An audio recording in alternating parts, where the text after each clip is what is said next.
this lady, he has breast, he has this. What is in the lady? That is not my portion.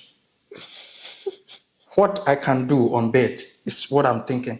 But if you're able to identify the value, the moment you identify the value, you may know that, okay, should I go further or I should withdraw back?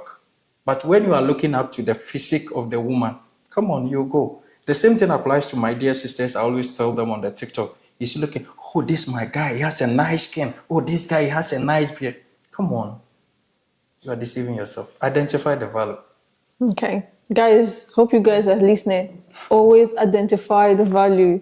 Don't go after the physique. Don't go after what is going to be on the bed. Not be me I talk. Here's the messenger. I'll pick up the chunks from the beddings and take my bag. I couldn't afford a thing. There was a day I got stuck in Dubai. I did not have transport fare. Oh my God. I slept in Union. You slept in Union. So without wasting time, I opened my boxes because I told you I came just with few pieces of dresses and I start selling. I facilitated a lot of difficult and emotionally difficult time I wanted to commit suicide. Right? Yeah. So I actually sent 3 million CF for France. Yes. And they made me a 1-month visa. I applied a lot. If you know what 8 months looks I've like. been for 17 months, my dear, without a job. Yes, right. So- As we let our own light shine, we unconsciously give others the permission to do the same. Hello, handsome young man. Welcome to Mbengi's world. Hope you're doing fine today. By His grace, so good. I'm also doing well. Okay, I'm fine, thank you. First of all, before I start, let me take out time to thank you for leaving Abu Dhabi and coming here today to be part of this success, to inspire some people who are out there thinking all hope is lost. Okay. I was discussing with the other person and I said, sometimes you're thinking all hope is lost until you hear someone's story, then you would know you are on the right path to success. All right, so to make my viewers better understand who is seated here with me today, because actually they know me, okay, I would want you to give me a brief introduction about yourself, where you're coming from, how long you've been here, and what you do for a living, if you would like to disclose that. Thank you for giving me this opportunity and the platform to let others also know what is going on here. Okay. My name is Gabriel Ando. Okay. I'm a Ghanaian. Okay. A proud Nzima. Okay. And from Western region, Jomoro. Okay. A place called Hafasni. Okay. I've been in Dubai since 2021, Okay. August 28. Okay. All right. Perfect. With the introduction you've given me, how would you describe Gabriel Ando in 3 words? In 2 ways, I'm disciplined, Okay. hardworking, Okay. and humility. Okay. All right. That's amazing. So let's go to the reason of what prompted you to leave Ghana. You said, right? You're from Ghana. Yeah. To the UAE. And why did you choose the UAE, to be exact? All right. So actually, way back in Ghana, after completing of senior high school, Okay. I started something small on my own. Okay. But along the line, I think the COVID came in and, businesses were back and forth. So someone came in and introduced Dubai. Okay. Actually, it wasn't my plan. It was for my brother. Then, my brother had more knowledge about Dubai as compared to me. So he wasn't giving the feedback. So later on, it was introduced to me that, okay, here's the opportunity. What do you think? Okay. Already I've tried one, but the COVID, I think, was then going high. So it didn't go through. So when this one came, I said, okay, let me put a try. And that landed me to Dubai. Okay, so why UAE? Yeah, because I've tried other places. Okay. And looking at things, at that time, I could say most of the opportunities coming were UAE or Arab countries. Okay. So if somebody has been in Dubai and he's back home telling me that, okay, if you come to Dubai, you are going to get ABC. I think, okay, let me try as a man. As a man, okay. All right. What were your first impressions upon arriving in the United Arab Emirates? First of all, one of the things I would say about Dubai is the recreational aspect. Yeah. So the moment you get to the airport, you feel like, oh, what they told me is true. Okay. Until you go down. Okay. It's like you've seen a woman, you have never taken the woman to the house. You may not know what is in the woman. Okay. So when I got to the airport, I felt like, oh, this is a great opportunity. Because there are stories they will tell you. And the moment you land at the airport, you feel like the story is true. Okay. But when they take you to where you are going to stay, that is the accommodation. I think that is where most of the challenges start from. Okay, so how was the accommodation? Just give us your first impression. So way back in Ghana, I have been into the estates like an agent, whereby I was given rooms and apartment for rent. So when I was coming, this guy told me, oh, you are going to stay with me. I never knew anything about bed space, partition, no. So my parents were like, oh, when you go, try to share everything. But when I came in, the guy told me, this is where you are going to stay. I just went in like this. I came back. I said, where? He said, this is your place. Okay. You are going to stay. I was like, wow. How was it? Was it the bed space? Was So it the bed bunk bed? space with, I think, about 10 people in one room. Okay. And surprisingly, I slept in the night. In the morning, one guy wake up. He said, did you hear what went on? I said, no. He said, okay, don't worry. You will hear it. So what was it that went That on? is the backstory of Dubai. Okay. But the whole thing is, at that time, before God and man, I decided that no, I need to go home. Okay. Because that is not what I'm expecting. I know my value. Oh, okay. So let's get to the weather condition. How was the weather like? When did you arrive? We came in around September, so I think the weather was very hot. Okay. It was Very hot, chilled. yeah. A little bit chilled. Yeah, a little bit. So along the line, I think there were some changes and you just adapt to it. Oh, okay. But before coming here, did you make any research whatsoever, like trying to find out what UAE is all about, the weather, the jobs? Did you make any research? That is one thing about most of us. Yeah. Because in quote, there is this kind of statement that, oh, you are going to work with the white people. Somebody from India, somebody from Nepal, Philippines. So it's full of joy because a village guy coming to meet somebody who is from Philippines or from India. From somewhere else. You feel like, come on. Okay. So there's nothing to think about All right. until you enter in. All right. So you did not make any research. It's just what they told you, you're going with it. Yeah. All right. That's the mistake some people made. Okay. And to add on, most of the people who give the stories happens to be people who are close to us. So you may think about it that, no, I don't think this guy could do this. Especially for me, the person who brought me seriously was so close to that extent that I thought of it that if I'm to make any decision, it's going to bring a whole lot of problem. But Yeah. what to do? Okay. So let's go down memory lanes. Who was Gabriel Andor in their home country? I want you to give me a summary of your life before moving to United Arab Emirates. Yeah, like I said before, way back in Ghana, I was into catering service. I had this auntie who was into the catering service. So Okay. along the line, I also had interest. So I established something small. Okay. So I was doing it back and forth alongside giving rooms and selling of some lands. But when the COVID came, all these things also went down because you are not going out and people are not calling, you can't cook, there is no gathering. I lost some things. I think especially when it comes to the catering service, I had a lot of contracts. Then I think 2 weeks after, there was this lockdown in the country. So everything went off and I think it was a whole lot. Oh, okay. From the catering aspect, that was when this young man also came in that, okay, there is opportunity in Dubai. And this is the amount. I think when we came in, the salary range was around 1:1.5 cedis to my country currency. So when I did the calculation and I checked about it, I said, okay, if I'm sitting here, I'm not going to get half of that money. Why don't I try? Okay. That led me to Dubai. Okay. All right. So let's shift the dynamics from the normal back and forth Dubai, Ghana, to the topic of love in Dubai. Because I don't know if you're on TikTok or any other social media platform, there is this back and forth of people saying there's no love in Dubai, people are just here to hustle. So can you just tell me what the dating scene is like your own opinion? With me, most of the time on the TikTok, I describe that as, in my dialect, I use the word ahochredo. Ahochredo means suffering love. Yeah, you meet the people there. Okay. This young lady is not ready for dating. Okay. She is into something. Okay. Either she's in overstay, All right. she has lost a job. There is a whole lot of things.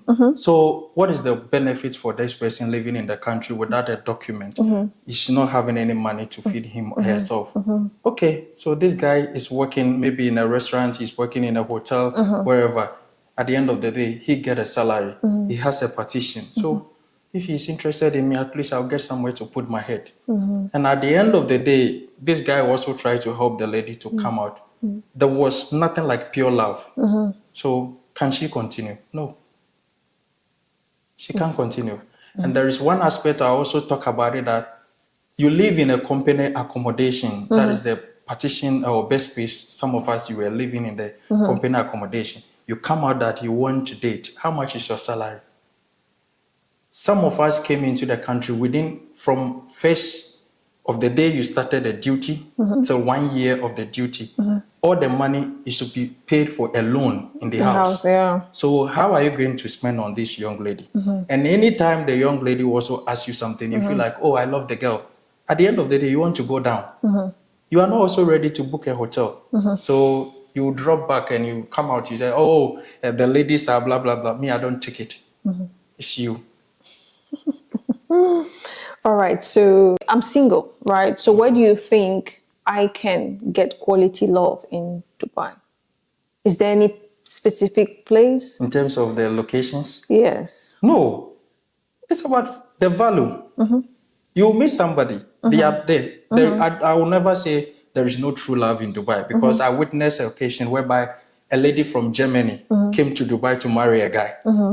So what shows that there is no true love in the country? There is, but we find it difficult to identify the value in a woman, the value in a man. Because I met you and I'm just looking at this lady, he has breast, he has this. What is in the lady? That is not my portion. What I can do on bed is what I'm thinking.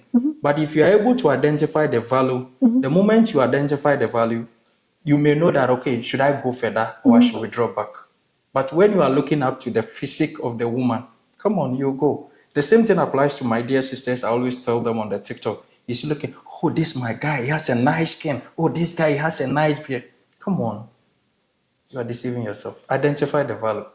Okay. Guys, hope you guys are listening. Always identify the value. Don't go after the physique. Don't go after what is going to be on the bed. Not be me I talk. Here's the messenger. All right, so 4 years in Dubai, United Arab Emirates. Yeah. Do you love it here? I mean, living in Dubai. I will never say I regretted being here, Okay. because irrespective of the circumstance, living on earth as a young man, I think if I'm able to feed myself, feed my nearby family, and support others, that's You're my okay. principle of life. I'm okay. Oh, okay. All right. So let's get to the personal experiences you've had so far for the 4 years when you came. Okay.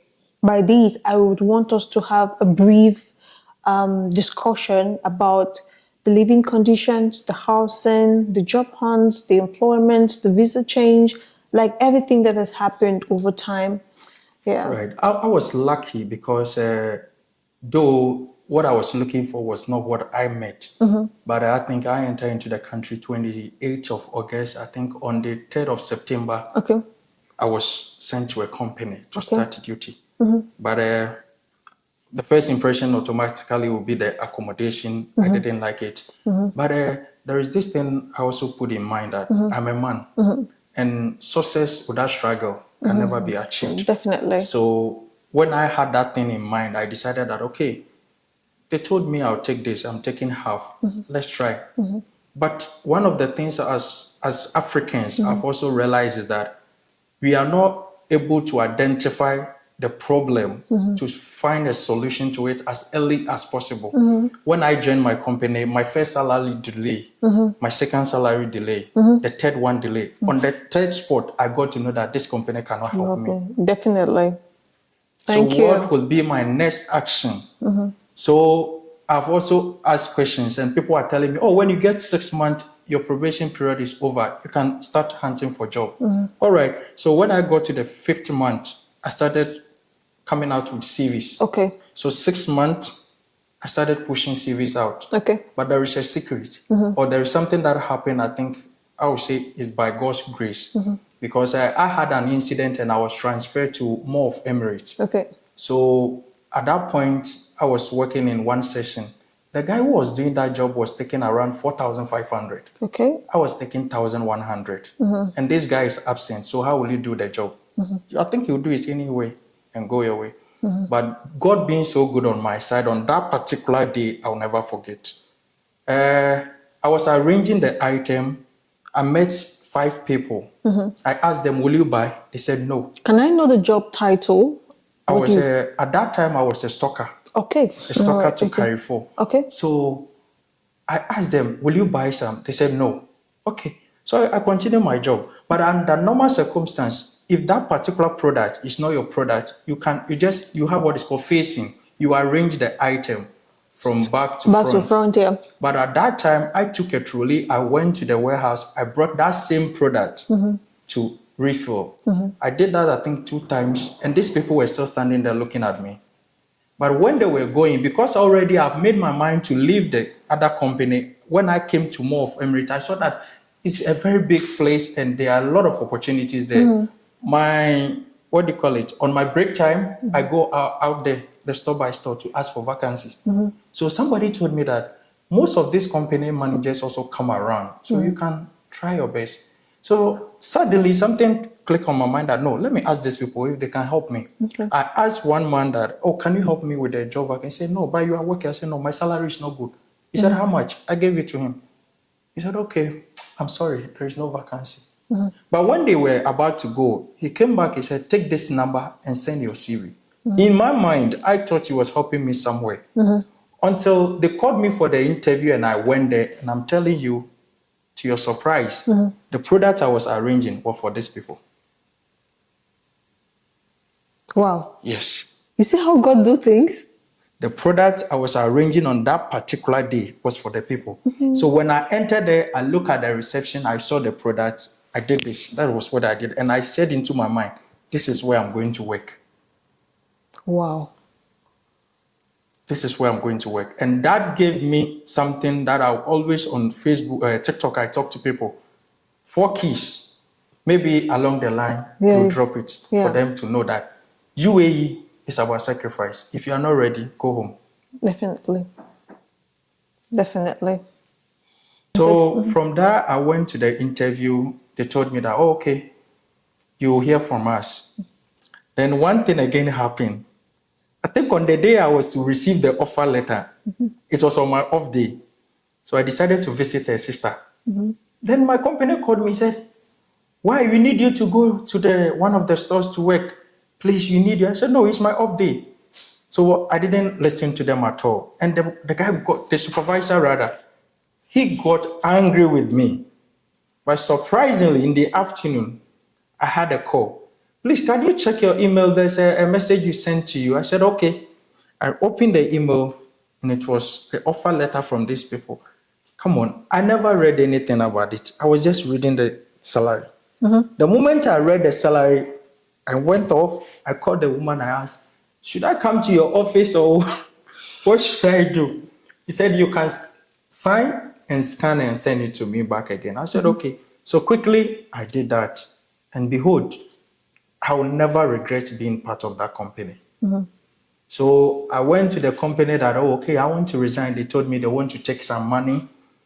I talked to a brother. And that is one thing about Dubai. When you come to Dubai, you meet 2 people. One person will advise you, you regret it the whole of your life. Okay.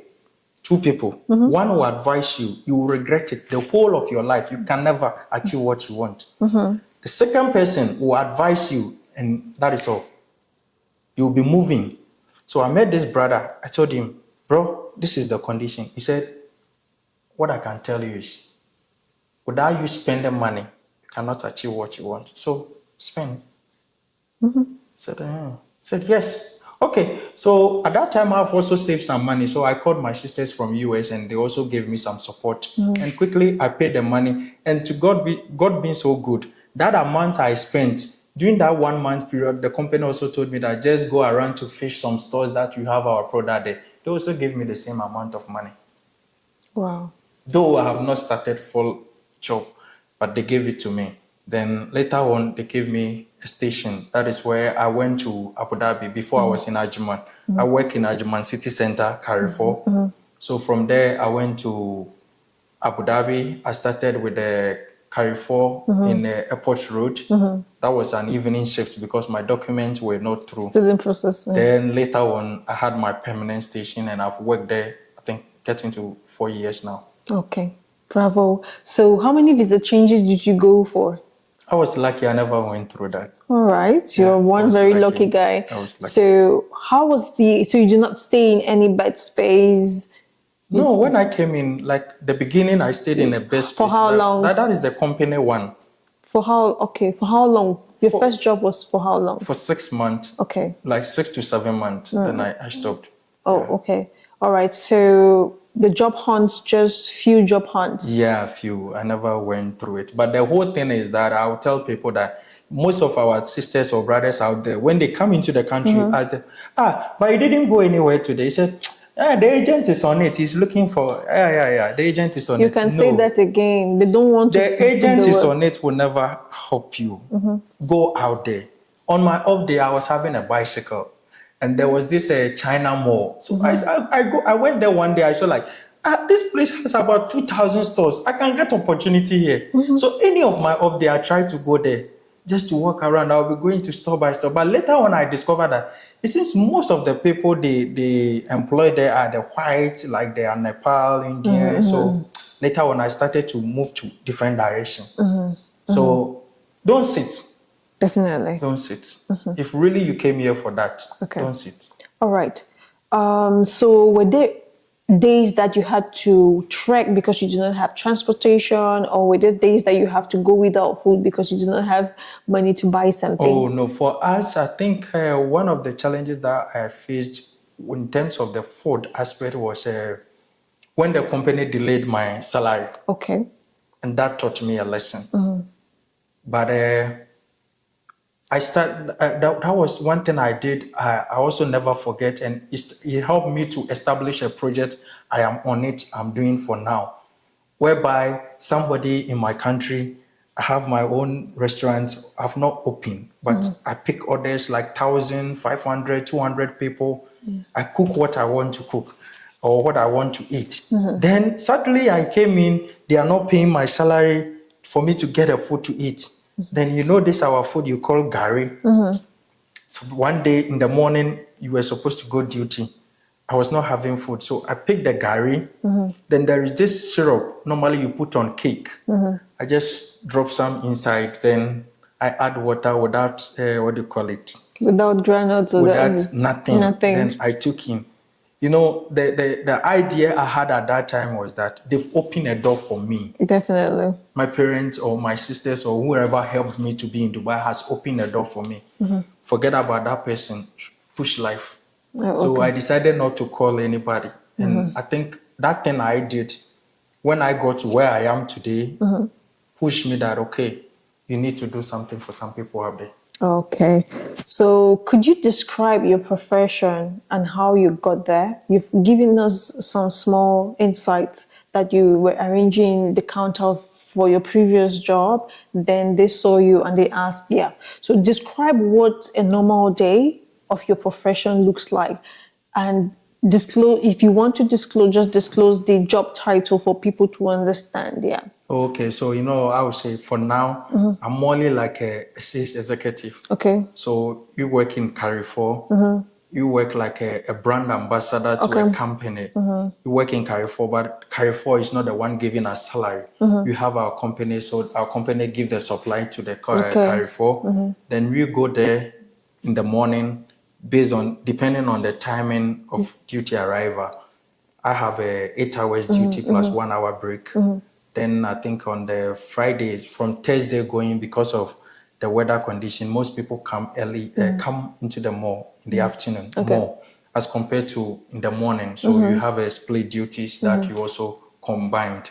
So when you get there, you just have to check your item, which is out of stock or which is not available in the shelf. You need to go to the warehouse, you bring some, you fill, you check your expiry, you make orders, at least to grow the business. So it's more like you are also a boss. I mean, for me, one thing that I love about whatever I do is do not look up to your salary. Do not look up to your salary. The moment your salary become important to you, you lose something. And what do you lose? You lose productivity because you don't know where tomorrow it will land you. To reflect on that, way back in Ghana, I was doing my catering. Then along the line, I started doing this house-to-house teaching. So one day, a young man called me and said, I'm having this van vehicle, I'm doing supply, but they've stolen my money. So can you help me? So that little sales experience I had, look at where it has landed me. Take every job as your own. If you ask my colleagues, I tell my colleagues that I have my boss. But in this store, since my company has pushed me here, I'm the boss here. Because tomorrow, I can be the owner of that job also somewhere. Definitely. Yeah. All right. So you just got this job with no specific qualification. So can you just share the details about if probably someone may be a cleaner and is looking forward, because you've just said, okay, you're a stocker trying to frontline items in the counters. So if someone maybe is a cleaner and is looking forward changing their jobs, can you share the details of the kind of course or maybe skills the person has to have to get into your professional line? Professional line.